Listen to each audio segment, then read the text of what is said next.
What's going on, guys? So bulking and cutting, two commonly talked about terms, not knowing which one to do first, which one is better to do first. Today I'm going to debunk the myth whether or not you should bulk or cut first. So stay tuned.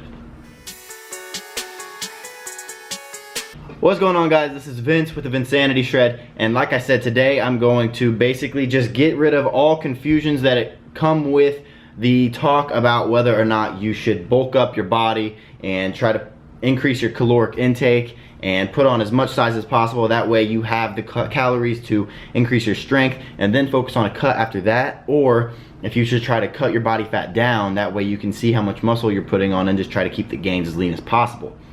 Okay, so when it comes to bulking, there's usually one thing that's most commonly associated with it, and that is a caloric surplus, getting in more calories than what your body burns. Then on the other side of it, when it comes to cutting and cutting down body fat, there is one thing that's most commonly associated with that, and that is a caloric deficit. Oh my god, who is honking like this? Necessary? And then when it comes to a caloric deficit, there's one thing that's most commonly associated with that, and that is a caloric deficit. And then when it comes to cutting and burning off body fat, there's one thing that's most commonly associated with that, and that is a caloric deficit. Getting in less calories than what your body burns and trying to shrink fat cells. So, next comes the talk of guys and girls wondering, I get the questions all the time about this guy saying that they're currently halfway through their cut and they're not getting their lower body fat off like they should. They're losing all their gains and they don't know what kind of cardio is best, because whenever they step on the treadmill they just immediately lose all their muscle. Or the other side of it, guys saying that they're halfway through the bulk and they're just kind of putting on body fat and they're not putting on any kind of muscle. So I want to basically get rid of all confusions here. When it comes to burning fat and losing weight and trying to shred down your body, get your body fat percentage lower than what it is, you have to be in a caloric deficit. Yes, you have to be getting in less calories than what you are burning every single day. You need to be burning more calories than what you eat. But when it comes to putting on muscle, you do not have to be in a caloric surplus. You can put on muscle while being in a caloric deficit. One of the things that I talk about all the time, one of the things that all my programs are dedicated to here at the Vinsanity Shred, is that you don't have to have some off season where you look like shit 6 months of the year and your cut is much more severe. You're restricting your calories a lot more than you would have, and it's a lot more shittier because you have all this extra body fat that you didn't have before that you now have to cut, rather than if you would have just started where you were and slowly put on muscle but also burnt fat at the exact same time. You would be much farther ahead than if you would put on 6 months of a little bit of muscle but also a lot of body fat that you then had to cut later. So what you need to focus on when you are trying to burn fat but then also put on muscle is staying in what is called a positive nitrogen balance. A positive nitrogen balance is basically just another term for a muscle building state, because what is happening is you have your three macros: your carbs, your fats, and your proteins. And all three of your macros have carbon, hydrogen, and oxygen. There's three compounds that all three of them have, but protein is the only macronutrient that also has nitrogen in it.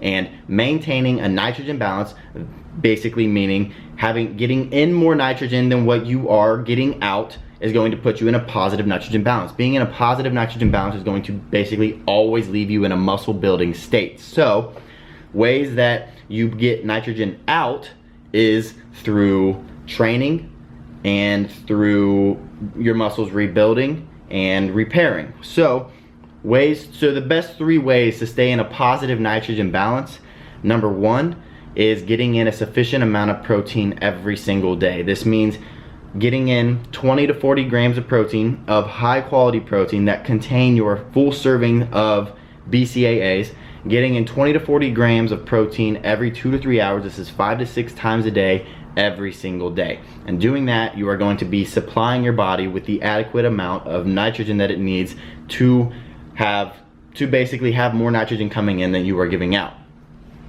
Then the next most important thing to stay in a positive nitrogen balance is to get a sufficient amount of rest, because after a training session, what happens is protein synthesis occurs, and this is basically the time that your body takes to take the protein that you have in your body and repair your muscles so that they can grow and repair bigger, so that you can basically build muscle.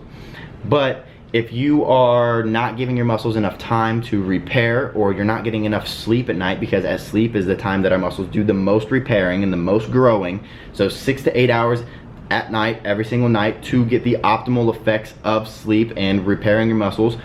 If you're not doing that, or you're not giving your muscles enough rest, therefore at least minimum 3 days before you hit the exact same muscle group again, because protein synthesis takes anywhere from 48 to 72 hours after you've stopped your training to completely recover, then what's going to happen is, if you're in this protein surplus where you're getting enough nitrogen in, what could happen is the protein that you're getting in could be used for the energy to make it through your workout if your muscles haven't completely recovered. So this nitrogen that you're getting in is not going to be used for repairing your muscles and getting your muscles to grow bigger. This protein in is just going to be used to basically make it through your workout without working into what is called a catabolic state, which is where you're actually going to be losing muscle because you're training too frequently. So for all of those of you who think that overtraining is just a myth and it's not a real thing, overtraining is what could cause you to never grow or gain any kind of muscle. So that's the second thing that you need to basically avoid, and make sure you're getting enough sleep, enough rest for every single muscle group to stay in a positive nitrogen balance. After that, the third most important thing that you need to keep in mind when you're trying to stay in a positive nitrogen balance is keeping your workouts shorter. This also relates to the overtraining thing. Guys are thinking these days that they have to be in the gym for 2 hours, 2.5 hours, maybe even longer than that, because they think that the longer they're in the gym, the more muscle fibers they're going to be breaking down and the more muscle they're going to be growing. Well, they're half right. The longer they're in the gym, the more muscle fibers they're going to be breaking down. But the key to staying in a positive nitrogen balance is to basically stimulate as many muscle fibers as possible with breaking down as least amount of muscle fibers as possible. So you want to stimulate without just completely destroying them. So what happens is, after you work out, your muscles are in an anabolic state. Your muscles being in an anabolic state will promote a positive nitrogen balance. So avoiding these long sessions that you hear about way too often of guys saying that they're spending 2 hours in the gym are going to what is called overtrain your muscles, to where you are now going to be going into a catabolic state. It's going to be affecting your muscles in a negative way, and you're going to be breaking down your muscle fibers rather than stimulating them just enough to where your body can then repair those muscles, because there is still a sufficient amount of nitrogen in versus too much nitrogen out, which would be the overtraining aspect of this. So you have to keep your workouts a lot shorter, but they need to be short and effective. They need to be high intensity workouts that are going to be stimulating the shit out of your muscles. And I have a ton of training videos. All of our programs are dedicated to this, keeping your rest short, keeping your sets to about 10 to 15 sets per muscle group tops. Any more than that, 15 is even on the higher side still. But as long as you are keeping your rest short, and you're making sure that you're not hurting yourself and not using too much weight, you're maintaining good form, that is going to get you in and out of the gym fast. It's going to decrease the chance of overtraining to where you are getting more nitrogen out and you're letting the protein be used to build the muscle and increase your nitrogen balance so that it is positive around the clock. And then the last thing that you need to do is make sure that you have an adequate amount of fats and carbs in your body, because if you don't have carbs and fats, your body doesn't have any energy to push throughout the day and to push throughout your workout. And if it doesn't have any energy to do that, it's going to take the next best thing, which is it's going to start trying to metabolize protein as energy, and then all this protein that you're getting in to maintain a positive nitrogen balance is then going to be used for energy, and it's just basically going to be working backwards, and you're going to go into a catabolic state. So those are the best tips to stay in a positive nitrogen balance. And staying in a positive nitrogen balance is one of the most important things that I really harp on and teach in all of my programs at the Vinsanity Shred. and I actually have a free quiz that you can take that will match you up with the perfect training and the perfect meal plan for your body to keep you in that positive nitrogen balance around the clock every single day. So if you want to take that, you can just click the link in the description below. And if you like this video, if it helped you at all, please give it a thumbs up so I know to keep making videos just like this. And if you have any questions just like this, leave them in the comment section below, and maybe I'll be answering your question in the future. But make sure you're subscribed to the channel, that way you know when I am answering these questions so that you get notified and you don't miss out. Alright guys, thanks for watching. I'll see you in the next one.